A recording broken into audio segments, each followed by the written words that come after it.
കാണുക നാട്ടുരാജ്യ ന്യൂസ് നിങ്ങളുടെ വിരൽത്തുമ്പിൽ.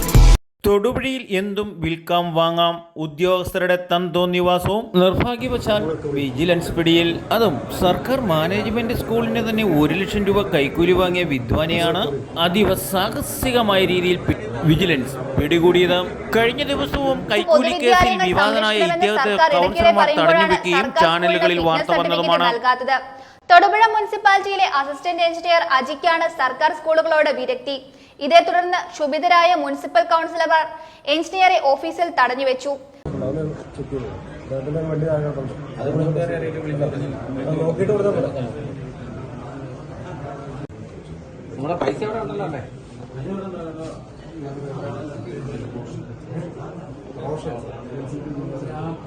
കഴിഞ്ഞ ദിവസം ഇത്രയൊക്കെ വിവാദമുണ്ടാക്കിയ ഉദ്യോഗസ്ഥരാണ് ഈ എക്സിക്യൂട്ടീവ് എഞ്ചിനീയർ. രാഷ്ട്രീയക്കാരുടെ പിന്നാമ്പുറ ബലമാണ് ഇദ്ദേഹത്തിന് എന്തും ആഹാമെന്നുള്ള ധൈര്യം കൊടുക്കുന്നത്.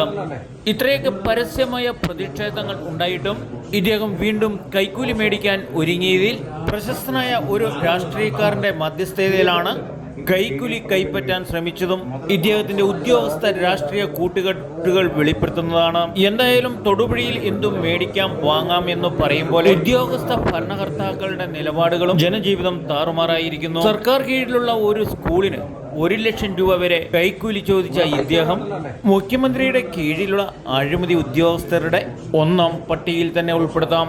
ചില ഈർക്കിളി പാർട്ടികൾ CPM-നെ താങ്ങി നിൽക്കുന്നതും ഇതുപോലെയുള്ള അഴിമതികൾ നടത്താൻ തന്നെയെന്ന് ഈ 1 ലക്ഷം രൂപ കൈക്കൂലി കൊടുത്തതിൽ നിന്നും വ്യക്തമാകുന്ന നാടകീയ രംഗങ്ങളാണ് വിജിലൻസ് അഭിമുഖീകരിച്ചുകൊണ്ടിരിക്കുന്നത്. നാട്ടുരാജ്യ ന്യൂസിനു വേണ്ടി റിപ്പോർട്ടിംഗ് KK വിജയൻ.